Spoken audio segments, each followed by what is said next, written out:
after this episode, I think it's safe to say that Scott has checked out.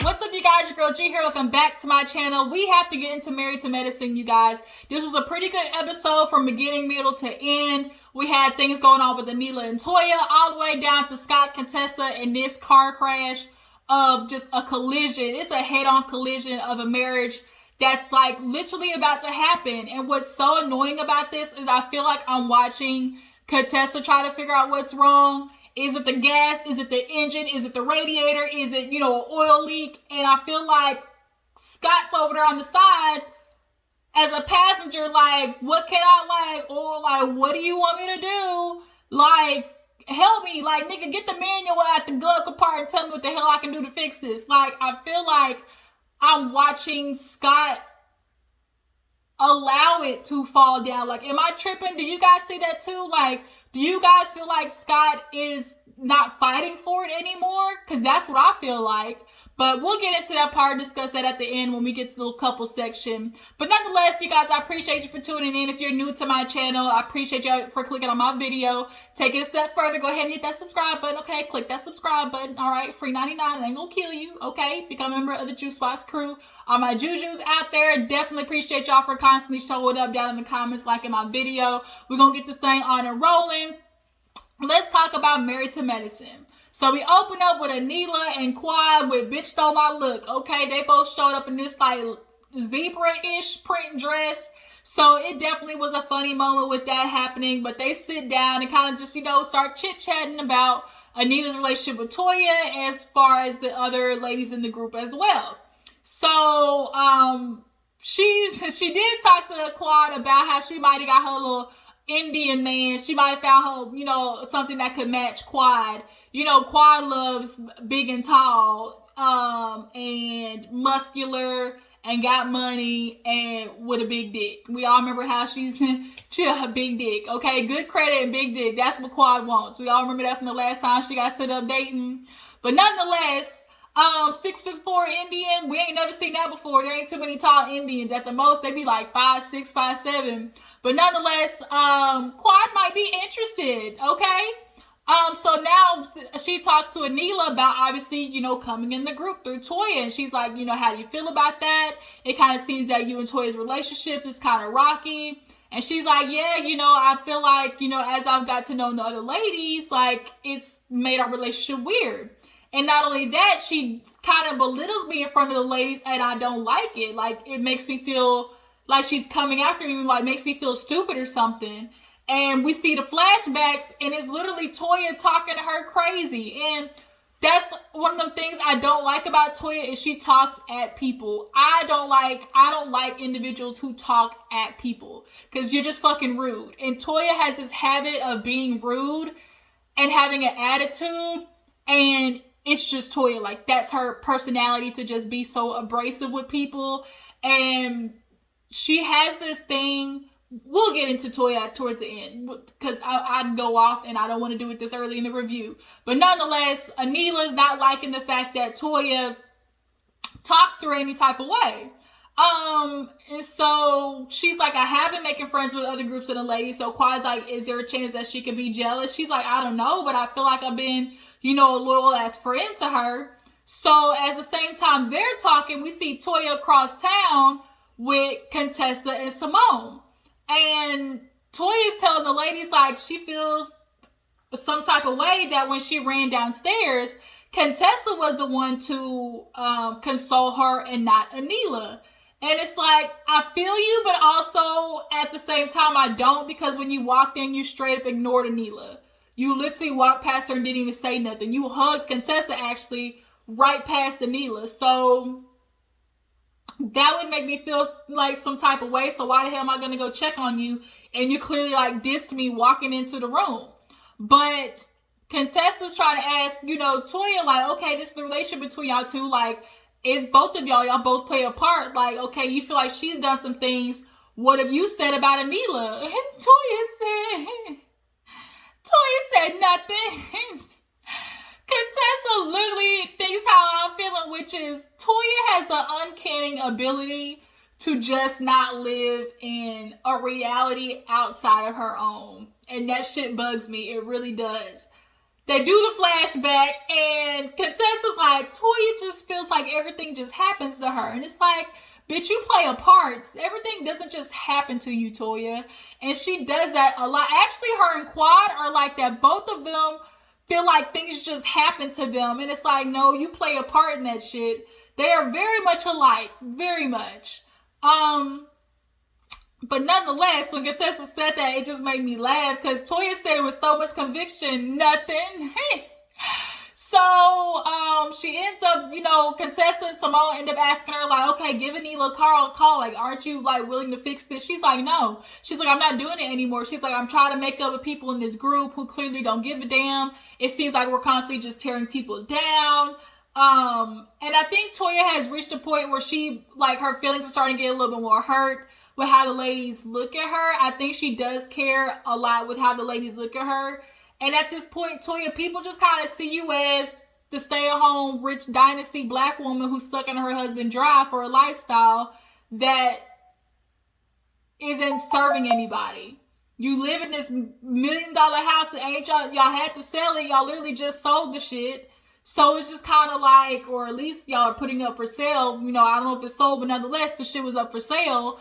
It's like, Toya, I'm going to pray for you, Toya. Like, I'm just going to pray for you, Toya, because that's how we see you. You've been on this show how long? And what have you gotten out of it? You haven't started no line, no nothing. Like, you started nothing out of being with Married to Medicine. So people now, we literally just see you as Toya, who runs her husband dry. So now it's like, okay, are you gonna make up with her? Like, are you gonna make up with Quad? She said, fuck both them hoes, basically. And Simone isn't into it. She's like, you're gonna have to talk to Anila at least. So Contessa gets her food to go. I would have done the same thing. Wrap all this shit up. You know what? Matter of fact, give me to go glass of wine while you at it. So Anila basically tells Quad that, she's gonna have to call Toya and try to figure out how to mend the relationship. Because, things clearly have, gone off track. So after that, we see Jackie. Jackie's doing a skincare line, you guys, which is super dope for black women. SPF is super important. Just because, black don't crack, just because, black don't crack, doesn't mean that we don't need skincare, So she's definitely getting to another venture. I'm super proud of you, Jackie. But stop putting so much shit on your plate, all right? That's all I'm trying to say, because remember the last time you went out there and got hella busy? Curtis was at home. And, they say idle mind is the devil playground. He was at home with too much time on his hands. And shit got messed up. So I'm just trying to tell you, don't let this happen again. Make sure you make time for your husband, okay? Your husband, Jackie. Remember, you got one. All right? Because I would hate to see that shit again. Because if we see Curtis and his big ass walking in the airport one more again, he gonna have to get backhanded. Okay? But I'm super proud of Jackie nonetheless. So Anila actually has her family over. It's like for her daughter's birthday. She has them coming over to help celebrate, plus Holi, which is, basically a celebration of like restarting life, all the different colors and stuff like that. It looks super cool, definitely. And her mom is just hilarious. The way she's like, Toya? And her mom, Anila's like, Toya, mom. She's like, oh, Toya? And she kept saying Toha. And it was just so funny watching them like try to figure that out. So Anila actually calls Quad to invite her to, the party and stuff like that. And she asked her about her relationship with Toya. Anila calls Quad about Toya. And she's like, okay, I'm going to have to call her, try to figure out the situation. Because, obviously I don't want to not invite her because we started this out together as friends. So Quad just kind of like, look, girl, you figure that out. You do you, boo-boo. So Simone and Cecil invite the couples over for a little couples, not couples therapy, but just kind of like a couples couch situation. And it was, Simone actually looked really good. So Simone and Cecil, Toya and Eugene, and last but not least, Contessa and Scott, I guess. Jackie and Heavenly had to work, understandable. But when they first get in there, Toya in this episode, like, she just really is bothering me more and more when it comes to her personal life, especially with Eugene. She bothers the living shit out of me. But nonetheless, they sitting there eating the accoutrements, that charcuterie board looked hella good with expensive meats and cheeses. I would have ate all that shit, okay? I would have been constipated by the end because I love cheese. I would have ate that whole board of cheese. So they're just kind of sitting there talking, and Eugene kind of gets into how, sometimes he'll be talking to Toya and he'll be like, he'd be like, she says, "Oh, Eugene, you got an attitude." And it's like, I don't have an attitude. Like, you're the one with an attitude. And when he said it like that, I literally saw like a movie playing in my head exactly how that went. And I feel like Toya has to project on Eugene that he has an attitude to make herself feel better about going the fuck off about something that probably was a molehill, because she turns molehills into mountains all the time. Who the hell trying to call? I don't want to answer this phone right now. People been calling my house left and right. But nonetheless, he was like, yeah, like, she always trying to tell me I got an attitude. And he was like, no, you the one with the attitude. So then they kind of get into this back and forth about how doctors always feel like they're right. Simone says, oh, well, men sometimes don't want to accept, criticism or accept that they're wrong. And it's kind of like you looking at the wrong one when it comes to not being able to accept who's wrong between Toya and Eugene. You definitely need to point that energy towards Toya. But then Toya's like, you don't ever let me talk, or you just always feel like you're right as a doctor. So in the confessional, Eugene was like, I think as people just always say like, oh, doctors are always right, but really it's them like who think they're right. And Toya's like denial. He's like coming from Toya. Like, Toya definitely has this thing where she's never wrong. Like, never, ever wrong. We have never seen any time Toya admit her faults. She threw that damn biscuit at Eugene, talking about eat a biscuit, shut up. And she blamed it on birth control while she was acting like that. No. But nonetheless, they're going back and forth. And Contessa and Scott show up, and he's just sitting there joking like, oh, should we in a swingers club? What? So they get in there. Contessa looked good. Contessa definitely was on it with that body yaddy, y'all. Contessa is slim thick to the fullest. And Scott, you fucking up because you got a very beautiful woman. Contessa be hitting it on with them dresses. She always just barely misses the mark with the hair. The hair always just kind of falls a little flat for me. But nonetheless, they get in there. She was telling everybody how Scott thought it was a swingers party. And they asked Cecil and Simone and who they would be swingers with. And Cecil was quiet, as a man, when it comes to adding any type of, extra during the sexual activities. You better be quiet. Better look at your wife. Let her take lead on that one. When they ask, you just look like that. You don't say nothing. Just look at the wife and let her say. And Simone said Contessa because she looked like a freak. And Contessa absolutely is a freak from what we saw at that party. She looked like you could tell her, like, ooh, do this. Like, get on your knees and do this. Like, or like tie her up to stuff. Like, Contessa just looked like she a good time.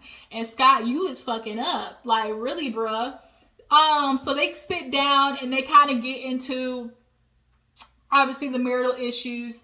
And Toya, once again, pisses me off because she starts talking about, obviously COVID, maximize, or like really kind of putting a magnifying glass on the issues that was going on in the relationship, which happened to a lot of marriages, like nothing new.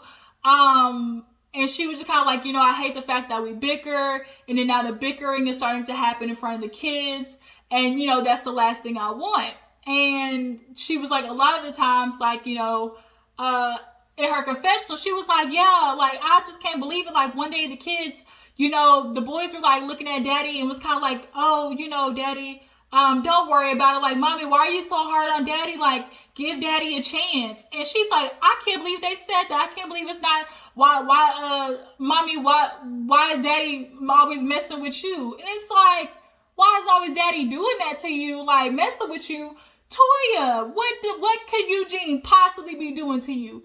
He works literally 20 out of 24 hours in a day. He comes home, cooks goddamn salmon and, filet mignon for your ass because you ain't did it because you're playing tennis 5 times a day, 5 days a week, and then you're teaching your kids only 2 hours out of the day. Like, what could Eugene possibly be doing?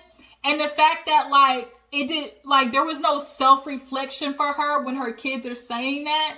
Like, parents, you need to understand that we see it. Like, I'm a child of divorced parents, and it's like, I saw the bickering, I saw the fighting, I saw the bad moods. Like, I saw, which parent was taking on more of a burden and which one wasn't, and who decided to, walk away and stuff like that. As kids, we see that. So the fact that your children are kind of making that passive comment, you might want to address that, Toya. And the fact that she, kind of turned it as if she just doesn't see it. Like, she does not see outside of her own reality and outside of her perception. And that's just not a good quality to have in a person. It just really isn't. So then Eugene started talking about how, sometimes women, y'all can be critiquing to a man, but then it's critiquing to, break him down. And clearly that's an issue that Toya is having with him. I really feel like Eugene does not say enough how much he does not like the way that Toya talks at him and always has an attitude with him. But he allows it to happen out of not trying to have this fight with Toya. But what happens is you now give her this false sense of the way she can speak to people it's okay. You basically created a monster. It's like when the baby cries, you give it a piece of candy. So now the baby just cries every time it wants something. Toya gets the attitude and Eugene, you give in. So now she feels like that's the way she has to get anything she wants. Throw an attitude, talk at you. And clearly it's Eugene has brought that up multiple ways in a roundabout way. Not saying specifically Toya, but in a roundabout way. Oh, women this and oh, sometimes women that. Really, you need to be saying Toya this and Toya that. They need to go to therapy. Because Eugene definitely has some stuff to say. And one day he going to blow up on that ass. And I can't wait to see it. So Contessa kind of jumps in on that. She's like, oh yeah, critiquing you. She's like, sometimes, we just throw the critique back because it seems like as men, maybe y'all are trying to break us down. So we have no other option but to retaliate and go after you. She's like, I've had many situations where I've said bad things. I can admit that, try to going after him. But, I've had moments where he told me I ain't do shit. I don't do nothing. And when she said that, Simone and me had the same exact face. Bitch, what? You don't do shit. You don't do nothing. Oh, really? Okay. All right, Sky. You feel like I don't do nothing? I really wouldn't do nothing. If you don't feel like I do nothing, let's see what really nothing is when I sit back and don't do not a goddamn thing. So she's kind of tearing up and Scott's like, oh, relax. And it's not no relax. It's, I apologize that I said some shit like that. Because you can definitely tell that that Contessa tries her best when it comes to relationship with her kids and her family and stuff like that. But I feel like he says she don't do shit out of that time that she went to go to school. She wasn't there to help with the kids and stuff. So I feel like he really is still holding on to that. I really do. But she is realizing we get to a part where we're fighting each other and it's no longer about the resolution. It's always about who can win the argument. And when you're trying to win an argument, you say whatever you can to hurt the other person, and that's not good. And Scott admits that he walks away. He'll walk away because he don't want to say nothing. But yeah, you can walk away, but the problem is you don't walk your ass back. Scott, you'll let the argument die down and just let it stay there. And then y'all continue as regular televised program, and it's y'all never address the issue. So Simone gets up and does a clink clink, a cheers to, fighting as a team together for the relationship. So they move into the living room and stuff like that and get to talking, and We see Scott once again is on his motherfucking phone. He loves being on his phone. And I see Contessa, little bitch, I'm looking too. Like, what's in that phone? What is so important that you can never be attentive in the situation? Like, I just feel like Scott is dancing with the devil. I feel like he might not have done it yet, but I really feel like Scott is over there tiptoeing on the line. He playing all right. He dancing with the devil, like I just said. But they get into how Contessa feels like the communication needs to be figured out. Like, they need to figure out their new normal. And so they both decide what they're going to do for each other. Scott says that he's going to try to romance her more. He's not going to leave any arguments. He's going to stay there and, try to figure it out. Contessa said, I'm going to quit browbeating you about therapy. You don't want to go. I'm not going to make you go. Stupidest decision you could say. Nigga, I'm dragging you to therapy because Scott does not want to go to therapy because he don't want to hear what the hell he's doing wrong. Period. And that's what I feel like it is. I don't think he feels like Contessa's the issue, the problem. Although obviously Contessa has some fault because it is a marriage, but I think that Scott is content with how things are. And Simone has picked up on it. She was like, Contessa has a realization that this relationship is doomed. They're in a marital rut. And basically Scott's trying to convince, like, it ain't that bad. Like, what do you mean? Like, we're good. There ain't no problems. And it's like, boo, like, nigga, what? You don't see we ain't got no problems, really? Okay. But Toya said, you and your titty figured it out, Simone. So, Simone with her little perky titties had everything figured out. Everybody was shocked because Cecil at the table when Contessa started crying, he was like, oh shit, this is bad. This is real bad. We on Mexican messy boots. So we get to Anita's birthday party for her kid. Everything was straight up cool. In the beginning, Heavenly, Jackie, they was sitting down with Anila, her mom, which is super funny. She was kind of bragging on Anila how, she had a lot of friends because she was so sweet. And, she was like, when she got her period, I didn't even tell her father. And Jackie, as a doctor's like, what? Like, you didn't say nothing? She's like, no, like, that's not something you usually talk about with men. But in the Indian culture, you can't get married on your period, nor can you get into the temple. First of all, how are you supposed to know a girl's on her period? But nonetheless, it was just crazy. And Anila, like, I like Anila and her mom's relationship. And Jackie killed me when Anila cussed. And she was like, oh, this shit is crazy. And she was like, Anila's mama, like, are you okay with her talking like that in front of you? Because Jackie thinking from a black perspective, cuss in front of my parents? How dare I do so? So then, let's see. Contessa and Toya are on the way, and Toya's talking about how Anila came over and they kind of apologized. I really feel like Toya doesn't want to make amends, even though she fakely said, we good, girl. She not. Period. She not. They show up 2 hours late. And she's like, where have you been? Like, you're late. She's like, well, hey, that would have bothered me too. Like, I showed up, like, don't be trying to point at, like, how late I am. Like, bitch, I'm here. Like, that was like, don't do that because now you're starting this up on a bad foot. So Heavenly, Lisa, and Carrie, I think, go to the horse. And Heavenly's on the horse, and Lisa's making little slick comments talking about, oh my God, the horse's back is bent in. Dang, Heavenly, the legs is buckling. So Heavenly's like, okay, bitch, you want to go to war? Let's go to war. So now Lisa gets up on the horse, and Heavenly's like, ooh, bitch, look at that stomach. She's like, you talking about me? Yeah, girl, that gut sticking out. She said, I didn't have no triple bypass gastric sleeve. So now Lisa gets off, and they start going at it. Oh, bitch, she's like, let me go, because I want to start. Let me go get some food. And Lisa's like, yeah, because you never miss a meal. And then, Heavenly's like, girl, you need to figure out what you need to do to keep your man home. She's like, we been together, girl. We still together. She's like, you and your fake ass relationship. She's like, fake for 23 years? She's like, I know you want to be like Heavenly. Be like me, Heavenly. A bitch that can't keep a man, Heavenly, I'm going to need you to find a new read, though, because talking about how a woman can't keep a man is not a read.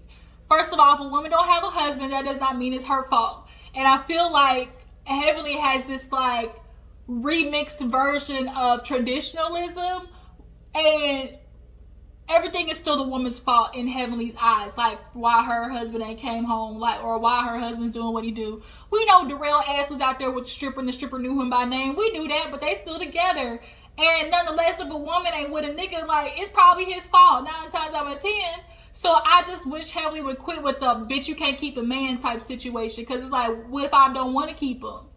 So now Anita's like, this is my daughter's birthday. We're not going to do it. And so Quad shows up at the same time she's yelling. And she's like, Holi, like, what is, girl, this is holy hell. So then they do the color stuff. It was super cute. They run around with the paint. I would have loved to do something like that. Quad was sprinting like the Olympics, bitch. They finally caught her. So at the end, and he was like, you know, this is Holi. We're going to try to move forward. You know, Quad, Toya. And Quad was like, bitch, not over here. No, ma'am. Keep it over there. Toya's, because Anita's like, you know, because you guys were great friends. Toya said, bitch, how you know? And it was like, Anila, you not a Yana, bitch. You might want to let this one go. So then they talk about what they want to do moving forward. Contessa says, you know, going forward, I want to leave. That, you know, I had nothing to do in a situation that happens. Clearly talking about Toya. Toya says she's leaving fake bitches behind. And Quad said, well, bitch, you better step up first. Like, you need to step in line first, bitch. And so, episode basically ends there. Now, next week we see that Scott's dancing with the devil. Got a girl on his phone, the esthetician. And Jackie go off on Toya, which I'm clearly ready to see. But y'all tell me how y'all guys feel about this episode. Do you guys feel like Scott is, you know, should Contessa keep fighting for the marriage? How do you guys feel about Toya not really recognizing what her son said, you know, when it came to her and Eugene? Do you guys feel like Anila was not being loyal to Toya when she came to the group? Like, how she's acting? Do y'all guys feel like she's not being loyal? Y'all let me know down in the comments. I appreciate you for tuning in. Definitely let me know how you feel about this episode. I will check you guys later. Deuces.